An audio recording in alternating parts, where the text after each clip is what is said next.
Deux jeunes filles, deux jeunes Françaises. Morane, 20 ans, et Laura, 21 ans, ont été égorgées et poignardées par un islamiste alors qu'elles se trouvaient tranquillement sur le parvis de la gare Saint-Charles. Elles avaient le visage de la jeunesse et de l'insouciance. L'une et l'autre se préparaient à un métier, médecin et infirmière, au service des autres. Nous pleurons leur mort et la vivons avec un intense chagrin, avec le sentiment d'avoir perdu injustement une fille, une nièce, l'une des nôtres, un membre, des membres de notre famille. Notre chagrin rejoint celui que nous éprouvons au moment où s'ouvre le procès du frère Mera pour notre autre compatriote, Loïc Libert, devenu tétraplégique sous les balles de Mohamed Mera, dont les complices présumés vont être jugés, et pour les familles des militaires, des enfants atrocement assassinés de l'école aux Arts à Torah et leurs parents. Face au double crime de Marseille, le gouvernement comme les médias tentent de minimiser cet acte d'une barbarie sans nom, comme s'il s'agissait d'un accident de voiture, d'un aléa de la vie. Le nom du terroriste est caché. Le catalogue des bonnes excuses est sorti. Déséquilibré, drogué, marginal. La vérité n'en est pas moins cruelle, et face à ces horreurs, les autorités nous répètent qu'il faut nous habituer à vivre avec le terrorisme. Moi, je le dis aux Français, nous n'avons pas à nous habituer au terrorisme. Ce n'est là que le mot d'ordre de gouvernants résignés, indignes de prétendre conduire l'État, parce que la sécurité est le premier devoir de l'État. Le président puis le Premier ministre se sont fendus d'un tweet davantage pour féliciter le légionnaire qui a neutralisé le terroriste que pour parler des victimes, que pour évoquer la suite. Puis M. Macron s'est contenté de se dire indigné par cet acte barbare, lui qui tirait gloire durant la campagne de ne pas avoir de programme contre le terrorisme. Rappelez-vous le scandaleux « je ne vais quand même pas inventer un programme contre le terrorisme dans la nuit ». On ne demande pas à un président de s'indigner, mais d'agir. Le ministre de l'Intérieur, lui, a pris une mine de circonstance, puis s'en est allé serrer des mains à Marseille. Il convenait de faire des images. Un ministre de l'Intérieur qui doit expliquer qu'un étranger multirécidiviste en situation irrégulière depuis 12 ans, qui a été arrêté sous 7 identités différentes, ait pu être gardé en France. Pire, on apprend que pris en flagrant délit de vol, il y a quelques jours, il a été non seulement libéré sans poursuite pénale, mais il n'a même pas fait l'objet d'une rétention administrative, faute de place, nous dit le Parisien. Mais quelle honte pour ce ministre et pour ce gouvernement. Quelle tragédie pour notre pays que son gouvernement, il faut le dire, est incapable de protéger. À ce ministre, je lui ai trouvé la tête basse. Il a raison. C'est l'attitude qui convient. Lui qui est en train de faire voter une loi sur le terrorisme qui relève du laxisme le plus éhonté. Cette loi est une escroquerie dont nous ne serons pas les complices. Nous ne voterons bien sûr pas ce texte inutile et même nuisible lors du vote solennel. Je précise que du fait d'un règlement antidémocratique, nous n'aurons pas de temps de parole pour une explication de texte, même de 2 minutes. Cette loi sur le terrorisme est présentée par les esprits superficiels comme une incorporation des mesures de l'état d'urgence dans le droit. En réalité, il ne s'agit que d'un sous-état d'urgence, c'est-à-dire que concrètement, le gouvernement a abaissé l'arsenal juridique au moment où la menace terroriste se fait chaque jour plus pressante. On débat du périmètre de sécurité, nous expliquant qu'on va demander gentiment au terroriste s'il veut bien avoir l'amabilité de bien vouloir décliner son identité et accessoirement s'il accepte de se faire fouiller. Et nous dit-on, s'il refuse, eh bien il n'aura pas le droit de rentrer dans le périmètre. On nous explique qu'il ne faut pas déranger les présumés terroristes entre 21h et 6h du matin. Il ne faudrait pas quand même que leur sommeil soit perturbé par une perquisition. On nous évoque encore ces centres de déradicalisation qui n'ont marché absolument nulle part au monde. On se moque de nous. Or déjà, l'état d'urgence était peu efficace et de surcroît pas réellement appliqué. Je le dis et je le répète, des préfets se sont vus reprocher de faire trop de zèle durant l'état d'urgence. On imagine que le sous-état d'urgence de M. Collomb sera encore moins efficace que l'état d'urgence classique. Il sera encore moins appliqué parce qu'il est moins applicable du fait des méandres juridiques de mise en œuvre de ces dispositions. Imaginez, on va demander à présumé terroriste s'il accepte d'avoir un bracelet électronique. Bon, s'il refuse, ça ne posera pas trop de problèmes. Tout se passe comme si la doctrine du gouvernement, celui-là comme les précédents, ce n'est pas de faire, mais de croire qu'on fait. De faire croire qu'on fait, plutôt. Je voudrais vous citer quelques perles du débat qui illustrent l'état d'esprit des promoteurs de ce texte prétendument contre le terrorisme. Nous avions déposé un amendement pour demander le contrôle par croisement des fichiers antiterroristes des personnels de sécurité privée. Pourquoi? Parce qu'on sait que la sécurité privée est gangrénée par les islamistes. L'amendement a été jugé irrecevable, sans qu'il y ait d'ailleurs de problème rédactionnel. On nous a expliqué que la charge de travail serait insupportable. Il n'a donc même pas pu être discuté. Comme si cette proposition était insensée, alors même que le texte prévoit de faire contrôler des périmètres de sécurité antiterroriste à des sociétés privées de sécurité.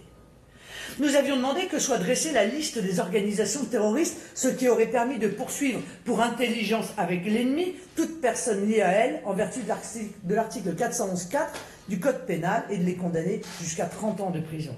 Le rapporteur, on ne sait s'il c'est par désinvolture ou par bêtise, nous a répondu qu'une telle liste serait contraire à la présomption d'innocence. On évoque donc la présomption d'innocence à l'égard de Daesh, la présomption d'innocence à l'égard de Boko Haram, la présomption d'innocence à l'égard d'Al-Qaïda. On nage en pleine absurdité. Vous rendez-vous compte que d'après le texte de M. Collomb, un terroriste potentiel, je vous le disais, devra donner son accord pour la pose d'un bracelet électronique, mais pire, que ce bracelet électronique n'aura pas le droit de le géolocaliser. Le ministre a avoué que plus de 3000 étrangers sont fichés S. On devrait dire I d'ailleurs maintenant. Fiché I pour islamisme. En expliquant doctement qu'ils ne seraient pas obligés de quitter le territoire français. Lors du débat, nous avons mis en évidence les deux écueils du texte. 1. Il ne prend pas en compte la dimension spécifique de l'acte terroriste. 2. La loi Macron ne s'attaque pas à l'idéologie islamiste qui arme les terroristes. Après l'attentat de Marseille, nous demandons au président et au gouvernement l'abandon de sa loi ridicule au regard de la situation dramatique du pays. Une prolongation de l'état d'urgence et l'application de toutes les lois existantes, notamment celles relatives aux reconduites à la frontière. L'ouverture d'une consultation de toutes les formations politiques représentées au Parlement et le vote d'une grande loi antiterroriste qui prendra en compte les deux impératifs que nous avons indiqués. 1. La reconnaissance de l'acte terroriste comme un acte de guerre. Les conséquences de cette reconnaissance sont juridiques. Des juridictions d'exception, des procédures d'exception, un traitement pénal et carcéral spécifique pour des personnes étrangères ou françaises reconnues comme ennemies de la France, par exemple la mise en œuvre des incriminations de trahison, le retour de contrôle réel aux frontières de manière permanente. Cela conduit également à traiter en amont les situations à partir desquelles les organisations ennemies de la France organisent la guerre sur notre sol. Les organisations terroristes recrutent parmi la délinquance. Nous le savons maintenant. C'est ce que les spécialistes appellent l'hybridation. Nous devons rétablir la double peine que Nicolas Sarkozy avait abolie, c'est-à-dire l'expulsion systématique des délinquants étrangers condamnés. Et d'une manière plus générale, faciliter les possibilités d'expulsion d'étrangers en situation irrégulière.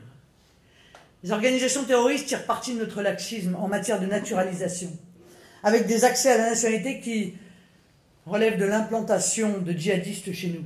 Il faut réformer le code de la nationalité.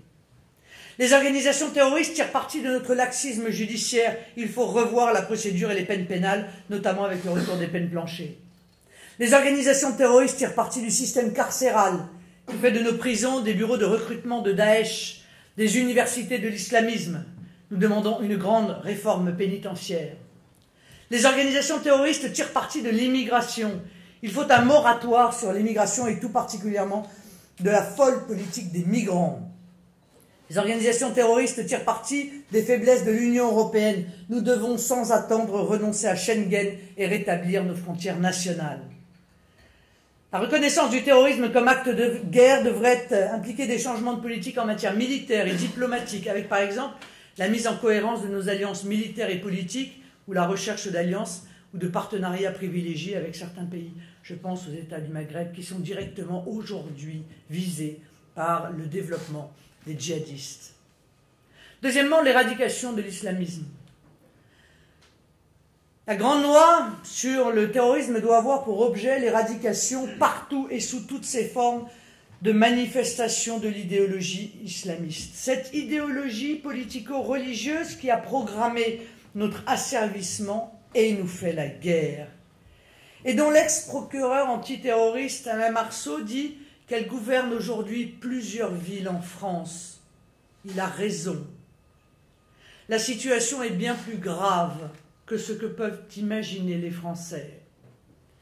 Il faut dissoudre l'UEIF, interdire les frères musulmans, éradiquer le salafisme partout, dans toutes les associations sportives, culturelles. Nous avons perdu déjà un temps précieux que nos ennemis ont mis à profit pour se développer, pour se renforcer. Cet après-midi, Ludovic Pajot, pour le groupe Front National, posera une question au gouvernement sur ce sujet. Il demandera au ministre s'il compte persister dans sa loi inutile ou s'il entend remettre le dossier du terrorisme sur la table avec une grande loi sur le terrorisme. Voilà, mesdames et messieurs, je suis bien entendu à votre disposition pour répondre à vos questions, ainsi que mes collègues députés. Vous votez contre le texte ou vous abstenez?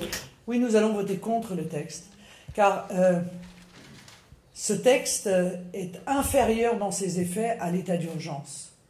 Non seulement il est vicié par les deux écueils dont je parlais tout à l'heure, mais de surcroît, y compris en matière de police administrative, il est inférieur dans ses effets et dans ses capacités à ce qu'était l'état d'urgence. Est-ce que ça veut dire, pardon, que vous considérez qu'on peut se contenter de l'état d'urgence dans les semaines et les mois à venir? C'est exactement l'inverse que je viens de dire dans cette conférence de presse. Je viens de dire qu'on ne peut pas s'en contenter, mais qu'il faut le rétablir, le temps de mettre en œuvre cette grande loi contre le terrorisme, qui va réfléchir à des procédures exceptionnelles, qui va réfléchir à l'équivalent de la Cour de sûreté de l'État,